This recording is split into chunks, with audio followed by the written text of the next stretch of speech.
ನಂದಿವಾಹನ ನಾಗಭೂಷಣ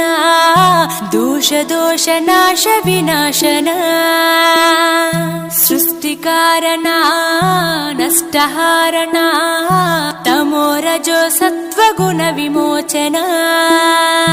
మాఘమాసమున కృష్ణ పక్షమున చతుర్దశి నడి జామురాతిరిన మహాలింగమే ఉద్భవించెనట బ్రహ్మ విష్ణువుల అహం అనిగెనట సృష్టికి మూలం నీవని తెలిసి సాగిలబడి నీ మహిమకు మొక్కే అదే మహాశివరాత్రి వెలిసెనట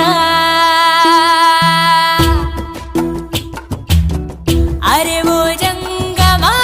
విభూది లింగమా పక్కన పార్వతమ్మ తలపై గంగ